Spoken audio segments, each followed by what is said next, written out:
நம்பிக்கையோட முன்னேறினா மழையும் நமக்கு ஆளு கீழே தான்ப்பா அப்படின்னு சொல்லக்கூடிய அளவுக்கு தன்னம்பிக்கை தைரியம் படைத்தவங்க மீனராசிக்காரங்க.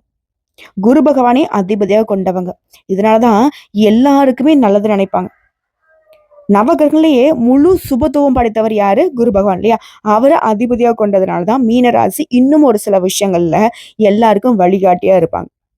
தான் எவ்வளவு கஷ்டப்பட்டு இந்த நிலைமைக்கு வந்திருக்கோமோ அதை மற்றவங்க கஷ்டப்படாம அந்த இடத்துக்கு வர்றதுக்கு உதவியும் பண்ணுவாங்க. தாங்கிட்ட இருக்கிறத அள்ளி கொடுத்துட்டு திரும்பி பார்க்காம வரக்கூடியவங்க இவங்க தான். அதை கொடுத்து சிவந்த கரங்களுக்கு சொந்தக்காரர்கள் அப்படின்னாக்க மீனராசிக்காரர் நீங்க கை நீட்டி சொல்லணும். எப்பேற்பட்ட கஷ்டம் இருக்கட்டும், எப்பேற்பட்ட நஷ்டம் இருக்கட்டும், யார்ட்டுமே சொல்லவே மாட்டாங்க. கடவுள் நம்பிக்கை மட்டுமே இவங்களுக்கு பிரதானமான ஒரு விஷயம். அதே வேளையில அடுத்த நம்பி எந்த காட்டிலும் இறங்க மாட்டாங்க. அப்ப யாரையும் நம்பாதவங்க மீனராசிக்காரனா? அப்படி கிடையாது. நம்பி நம்பி ஏமாந்து போனவங்க தான் இவங்க. ஆனா ஏதாவது ஒரு வேலையை செய்யணும்னா மட்டும்தான், காரியங்களுக்கு மட்டும்தான் யாரையும் நம்ப மாட்டாங்க. அதாவது அடுத்தவங்க கிட்ட எந்த ஒரு காரியத்தையும் ஒப்படைக்க மாட்டேன், நானே செஞ்சுக்கிறேன் அப்படின்ற மாதிரி. அதே போல உங்களுக்கு செய்யணுமா கொடுங்க, நானே செஞ்சு கொடுக்குறேன். இதுதான் மீனத்துடைய குணம். இப்படிப்பட்ட குணநலங்களோடு வளம் வரக்கூடிய நம்முடைய மீன ராசிக்கு ஏமா அவ்வளவு கஷ்டம்? தப்பு தண்டா பண்றாங்க, கெட்டதை பண்றாங்க, அடுத்துடைய வாழ்க்கையை கெடுக்கிறாங்க, நல்லா இருக்கு.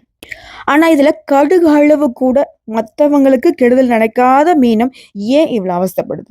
தினம் தினம் தெய்வத்துக்கிட்டையும் கேள்வி கேட்கறீங்க, உங்களுக்குள்ளேயே நீங்க கேள்வி கேட்டுக்கிறீங்க. ஒரு நம்ம தப்பா இருக்கோமோ? இப்படி மனசுக்குள்ள போராடக்கூடிய, வாழ்க்கையுமே பல வகைகள்ல போராட்டமா இருக்கக்கூடிய மீனராசிக்கு உடைய அதிபதியால வாழ்க்கை உயர போகுது, திடீர் அதிர்ஷ்டங்கள் கிடைக்க போகுது, வசதி வாய்ப்புகள் பெருக போகுதுன்னு சொன்னா மீனை யோசிப்பீங்க. அப்ப இது நாள் வரைக்கும் ஏன் எனக்கு இவ்வளவு கஷ்டம்? எல்லாருக்கும் நல்லது பண்ணக்கூடிய அந்த குரு பகவான் எங்களை மட்டும் ஏன் கை விரிச்சிட்டாரு? இவருடைய குணநலங்களாம் எங்களுக்கு இருக்கு இல்லையா? அப்ப இவர் மற்றவங்களுக்கு தரக்கூடிய அதிர்ஷ்டமே எங்களுக்கு இருக்கணும் இல்லையா? யோசிக்கிறீங்க இல்லையா? ஸோ அதற்கு தகுந்தாற் போலதான் உங்களுடைய அதிபதி இப்போ உங்களுக்கு ஒரு நல்ல காலத்தை காட்டுறாரு. தப்புதான்பா தம்பி, இத்தனை நாளா உனக்கு கொடுக்கல, இனி கொடுக்குறேன், பயன்படுத்திக்கோ. இப்படி வரக்கூடிய உங்களுடைய அதிபதி குரு பகவான் உங்க ராசிக்கு 4ஆம் இடத்துக்கு பயிற்சி ஆகிறார். அங்க இருந்து 8, 10, 12 இந்த 3 இடங்களையும் பார்க்கிறார். நீண்ட காலமாக உங்க வாழ்க்கையில கூட பிரச்சனை, சிக்கல் எல்லாமே இந்த 3 இடங்களை குரு பகவான் பார்க்கறதுனால நீங்க போகும். மனம் மகிழ்ச்சி அடையும், ஆன்மீகத்துல நாட்டம் அதிகமாகும், தொழில்ல அலைச்சல் இருந்தாலும் காரியங்கள்ல வெற்றி இருக்கும். புரியுதுங்களா? அதே போல வம்பு வழக்கு கோர்ட்டு கேஸ் ஏதாவது ஒரு பிரச்சனைல அலைஞ்சிட்டு இருந்தீங்கன்னா அது உங்களுக்கு சாதகமான தீர்ப்பை கொண்டு வரும். அதே போல உங்களுக்கு எதிரிகள் யாருன்னு தெரியாமலே இத்தனை நாளா கஷ்டப்பட்டிருப்பீங்க. இப்போ எதிரிகளே அடையாளம் கண்டுபிடிச்சிருவீங்க, ஒதுக்கி வச்சிருவீங்க, அவங்களுக்கு தக்க பதிலடியும் கொடுப்பீங்க. அதே போல பழைய தடைகள் எல்லாமே நீங்க போகுது. ஆரோக்கியத்துல நீண்ட காலமாக இருக்கக்கூடிய பிரச்சனைகள் எல்லாமே நிவர்த்தி ஆக போகுது. ஸோ ஒட்டுமொத்தமா குரு பகவான் 4ஆம் இடத்துக்கு வந்திருக்கிறதுனால தொழில் பொறுத்த வரைக்கும் ரொம்ப சிறப்பா இருக்கும். பெரிய பெரிய கோடி கோடியா பணம் சம்பாதிக்கக்கூடிய தொழில் செய்தாலும் சரி, இல்ல ₹1 பெட்டி கடை வச்சுட்டு தொழில் பண்ணாலும் சரி, ஆண்களோ பெண்களோ சின்னவங்களோ பெரியவங்களோ இதுக்கெல்லாம் பாரபட்சமே கிடையாது. இது பொதுவான பலன்கள். தொழில் பண்றவங்களுக்கு சிறப்பாக இருக்கும். வரவு அதிகமா கிடைக்கும், உங்க திறமைகளுக்கு மதிப்பு கிடைக்கும், உங்க திறமைகளுக்கு அங்கீகாரம் கிடைக்கும். மீனராசி இத்தனால யோசிச்சிங்க, அடா வாழ்க்கை எவ்வளவு கஷ்டப்பட்டு உழைக்கிறோம், உசுறு போற அளவுக்கு உழைச்சாலும் நமக்கு செஞ்சாம்பா இவன் அப்படின்னு சொல்றதுக்கு ஆள் இல்லை. வீட்லயும் சரி வெளியிலயும் சரி எல்லாமே நம்ம கிட்ட இருக்கக்கூடிய உழைப்பு மட்டும் உறிஞ்சுக்கிறாங்க, நமக்கு ஒரு அங்கீகாரம் கொடுக்க மாட்டாங்களே. இப்படி அவதிப்பட்ட மீனத்திற்கு உங்களுடைய திறமைக்கு ஏற்ற அங்கீகாரம் கிடைக்கும். சமுதாயத்துல பெயர் புகழ் எல்லாமே அதிகரிக்க போகுது. உடைய வாழ்க்கையில இனி சுபகாரியங்கள் எல்லாமே நிறைவேற போகுது. வீடு நிலம் ஆபரணம்னு சொல்லி சொத்து சேர்க்கையும் இருக்க போகுது. வசதி வாய்ப்புகள் கூட போகுது. சமுதாயத்தினுடைய செல்வாக்கு உயர போகுது. இதே உத்தியோக பணிகள் இருக்கீங்க, அரசாங்கத்துறையோ தனியார் துறையோ, ஆண்களோ பெண்களோ, திடீர் அதிர்ஷ்டம், பதவி உயர்வு, சம்பள உயர்வு இதெல்லாம் கிடைக்க போகுது. சிம்பிளுங்க, ஜாக்பாட் அடிக்க போகுதுன்னு வச்சுக்கோங்களேன். ஏன்னா சிலருக்கு திடீர்னு ஜாக்பாட்டா அடிக்கும். அடிமை தொழிலிருந்து விலகி புதிய தொழில் தொடங்கக்கூடிய வெற்றி பெறுவதற்கான வாய்ப்பு இருக்கு. சொல்லுவாங்க இல்லையா, ரொம்ப நாள் ஒருத்தருக்குள்ள வேலை பார்த்துட்டு இருக்காமா, எனக்கு இதுல விருப்பமே இல்லை, சொந்தமா தொழில் தொடங்கணும் ரொம்ப நாள் ஆசை. இப்படி உடைய ஆசைகள் எல்லாமே நிறைவேறதுக்கான வாய்ப்பு கிடைக்கும். ரியல் எஸ்டேட், ஏற்றுமதி இறக்குமதி தொழில், இடைத்தரகர், இது சம்மந்தப்பட்ட தொழில்ல பிரம்மாண்டமான வெற்றி முன்னேற்றம் எல்லாமே கிடைக்க போகுது.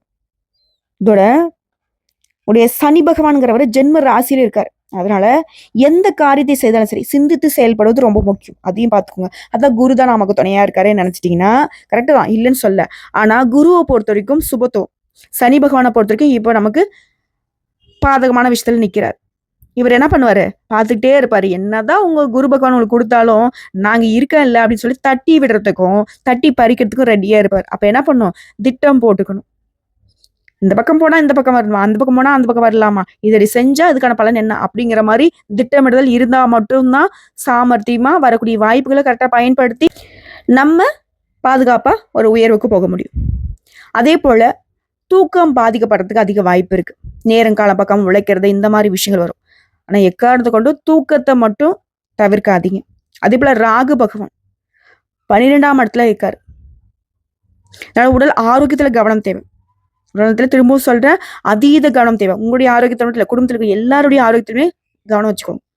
அதே மாரி நீங்களா ஒரு வேலையில இறங்கி செய்றீங்க அப்படின்னா, எந்த ஒரு பிரச்சனையுமே இருக்காது. ஆனா எக்காரணத்த கொண்டும் மத்தவங்கள நம்பி காரியங்கள ஒப்படைக்கவே கூடாது. அதுல கண்டிப்பா வெற்றியே கிடைக்காது. என்னதான் நீங்க திட்டம் போட்டு இத பண்ணுங்கப்பான்னு சொல்லி நீங்க அடுத்தவங்க கைக்கு மாத்திட்டாவே போதும். அது நமக்கு தோல்வின்னு எழுதி வச்சுக்கோங்க. ஸோ எக்காரணத்த கொண்டும் உங்களுடைய வேலைய மத்தவங்க கிட்ட ஒப்படைக்காம நீங்களே செய்வது சிறப்பு, சிறப்பு, சிறப்பு. அதேபோல கவனமா இருக்கக்கூடிய இடம். கலை, சினிமா, ஊடகம், ஐடி இந்த மாரி துறையில இருக்கவங்க ரொம்ப கவனமா இருக்கணும். ஏன்னா ஞாபக மறதி, கவனக்குறைவு, சோம்பேறித்தனம் இதனால நீங்க உங்களுடைய வாழ்க்கையில பின்னடைவுக்கு போறதுக்கு வாய்ப்பு இருக்கு. அதனால இதுக்கெல்லாம் இடமே குடுத்துறாதீங்க. முடிஞ்ச அளவுக்கு சுறுசுறுப்பா செயல்பட பாருங்க. அதேபோல புதிய முயற்சிகள்ல ரொம்ப கவனமா இருக்கணும். அதேபோல முதலீடு விஷயங்கள்லயுமே கவனமா இருக்கணும். தாய், தந்தை உறவு, ரத்த பந்த உறவுகள்கிட்ட வீண் வாக்குவாதத்த தவிர்க்கணும். கவனமா இருக்கக்கூடிய இடமே இதுதான். இத மட்டும் கொஞ்சம் பார்த்துக்கோங்க. அதேபோல வண்டி வாகனத்துல போறப்ப எச்சரிக்கை. ஆனா வரவு செலவு குறைவு இருக்காது. பணவரவு தாராளமா இருக்கும். ஆனா எதுலயுமே அகல காலம் வைக்கக்கூடாது. முக்கியமா இத பார்த்துக்கோங்க. சூரிய உதயத்துக்கு முன்னாடி எழுந்து உங்க வேலைய தொடங்குறது ரொம்ப அதிர்ஷ்டத்தை கொடுக்கும். அதுபோல பௌர்ணமி தினங்கள்ல கிரிவலம் போயிட்டு வாங்க.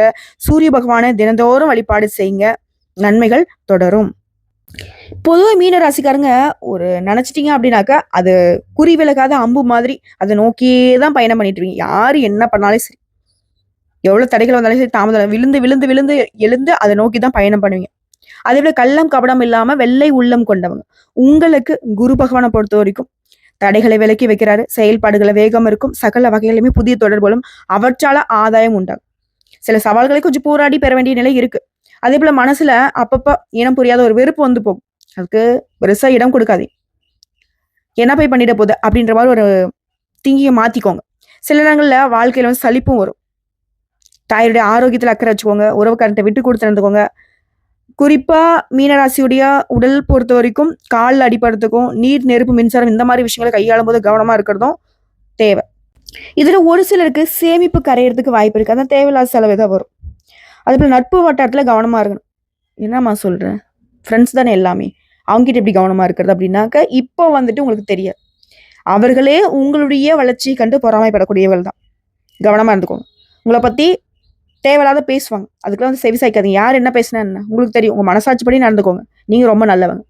அதேபோல மீன ராசிக்காரங்க மத்தவங்க உங்கள பாராட்டணும்னு நினைச்சிடாதீங்க. ஒரு நாளும் அது நடக்காது. சாகர வரைக்குமே நம்ம என்ன செய்தாலுமே நமக்கு அதுக்கான அங்கீகாரம் கிடைக்காது. அதேபோல இரவு நேர பயணங்கள தவிர்க்கணும். வீடு, மனை வாங்குவதுல, விற்கிறதுல ரொம்ப கவனமா இருக்கணும். மத்தபடி பயணங்கள் உண்டு. அவற்றால ஆதாயம் ஏற்படும். எல்லா வகையிலுமே செல்வாக்கு அதிகமாகும். உத்தியோகத்துல முன்னேற்றம் இருக்கும். நீங்க எதிர்பார்த்த பதவி, சம்பள உயர்வு உரிய நேரத்துல வந்து சேரும். சிலருக்கு வேலை நிறுவனத்துல புதிய வேலை வாய்ப்பு தேடி வரும். அதேபோல மறைமுக பணவரவு இருக்கு. எதிர்ப்புகளை தாண்டி முன்னேறுவீங்க. எல்லா வகையிலுமே வெற்றி கிடைக்கும். யோகமும் கூடி வரும். இதோட எப்பலாம் நேரம் கிடைக்குதோ அப்பலாம் ஆரோக்கியத்துக்கு கொஞ்சம் நேரம் ஒதுக்கு. யோகா பண்றது, தியானம் பண்றது இது மாரி. அடுத்ததான் அரசியல்வாதிகளை பொறுத்த வரைக்கும் ஆதாரம் இல்லாம யாரையும் பேசிறாதீங்க. விமர்சனம் பண்ணிடாதீங்க. அது தேவையில்லாத பிரச்சனைய கொண்டு வந்து விட்டுரும். ஓகேங்களா? உங்க வார்த்தைக்கு மரியாதை கொடும். அதிகார பதவியில உட்காருவீங்க. குடும்பத்துல சந்தோஷம் இருக்கும். ஞாபக மறதியால விலை உயர்ந்த பொருட்களை இழக்கிறதுக்கு வாய்ப்பு இருக்கு. அதனால பார்த்து சூதானம் வச்சுக்கோங்க. உங்களுடைய ஆளுமை திறன், நிர்வாக திறமை எல்லாமே அதிகமாகும். அழகு, அறிவு கூடும். புதிய வேலை கிடைக்கும். வேலையில பதவி முன்னேற்றம் கிடைக்கும். குடும்பத்துல சுப நிகழ்ச்சிகள் ஏற்பாடாகும். குழந்தை பாக்கியம் இல்லாதவங்களுக்கு அந்த பாக்கியம் கிடைக்கும். பணவரவு திருப்திகரமா இருக்கும். எதிர்பார்த்த உதவி கிடைக்கும். விஐபிகள் அறிமுகமா அவங்க பேச்சுல உங்களுக்கு ஒரு கம்பீரம் இருக்கும். இது வியாபாரம் செய்றவங்களுக்கு வியாபாரத்தை விரிவுபடுத்துவீங்க, லாபத்தை பெருக்குவீங்க, வாடிக்கையாளர்களை அதிகப்படுத்த புதிய அணுகுமுறைகளை கையாளுவீங்க. புதிய வேலையாட்கள்கிட்ட தொழில் ரகசியங்களை சொல்லாதீங்க. ஏன்னா மீனராசியை பொறுத்த வரைக்கும் எந்த துறைகளா இருந்தாலும் சரி, யாராக இருந்தாலும் சரி, கண் திருஷ்டி அதிகம். உங்களுடைய வளரவே கூடாதுன்ட்டு நிறைய பேர் சுத்திட்டு தான் இருக்காங்க. பார்த்து சூதானமா இருந்துக்கும். அதுல உத்தியோக பணி, வேலை சுமை இருக்கும். உங்களுக்கு எதிராக சில குற்றச்சாட்டுல வைப்பாங்க. மேலதிகாரிகிட்ட மனஸ்தாபங்கள் வரும். பணியில திடீர் இடமாற்றம் கொடுப்பாங்க. ஆனா அதுவே உங்களுக்கு சாதகமான நிலையா தான் உருவாக்கும். இன்னொரு விஷயத்த குறிப்பிட்டு சொல்லிடுறேங்க. மீனராசிக்காரங்க உங்களுக்கு யாரெல்லாம் கெடுதல் நினைக்கிறாங்களோ அவர்களால உங்களுக்கு அது நல்லதாவே மாறிடும். தீங்கு நினைத்தாலே போதும் மீனத்திற்கு அவங்க கண்டிப்பா சீரழிவாங்க. அது ஞாபகம் வச்சுக்கோங்க. இதை தாண்டி கன்னித்துறையில இருக்கீங்க. வேற ஒரு நல்ல நேரத்துல வேலை கிடைக்கும். உயர்கல்வி படிக்கணும்னு நினைக்கிறீங்களா? அந்த முயற்சியிலே இருங்க. அதுவுமே உங்களுக்கு அதிர்ஷ்டத்தை கொண்டு வரும். அது உங்களுடைய எதிர்காலத்துக்கு நல்லது. கலைத்துறையில இருக்கவங்க மூத்த கலைஞர்களுடைய ஆதரவு கிடைக்கும். உங்களுக்கு வரக்கூடிய சிறிய வாய்ப்பாக இருந்தாலும் சரி கரெக்டா பயன்படுத்திக்கோங்க. எல்லாத்துலயுமே வெற்றி கிடைக்கும். ஸோ ஒட்டுமொத்தமா அந்த குரு பயிற்சின்றது மீன ரசிகர்களுக்கு தடைகளை தாண்டி வெற்றி கனியை சுவைக்க வழிவகை செய்யுது. ஸோ உங்களை பொறுத்த வரைக்கும் இந்த குரு பகவான் தரக்கூடிய வாய்ப்புகள் நிலைச்சிருக்க குரு பகவானை வியாழக்கிழமையில போயிட்டு வழிபாடு செய்யுங்க. அதே போல இல்லாத ஏழை எளிய மக்களுக்கு உங்களால் முடிஞ்ச உதவிகள் செய்யுங்க. குறிப்பா பார்வை அற்றவங்களுக்கு உங்களால இயன்ற உதவி, பொருள் உதவியோ பண உதவியோ ஏதாவது ஒரு வகையில உதவி செய்யுங்க. அது உங்களுக்கு எங்கும் எதிலும் முன்னிலை வெற்றியை கொண்டு வந்து சேர்க்கும். ஸோ ஒட்டுமொத்தமா குரு பகவான் மீனராசிகளுக்கு மீள முடியாத கஷ்டங்கள்ல இருந்து மீண்டு வரதுக்கு ஒரு வழியை கொடுத்துருக்காரு. பார்த்து பயணம் பண்ணிக்கோங்க, பயன்படுத்திக்கோங்க. வாழ்த்துக்கள். குரு துணை, குருவே துணை, குரு பகவானே துணை.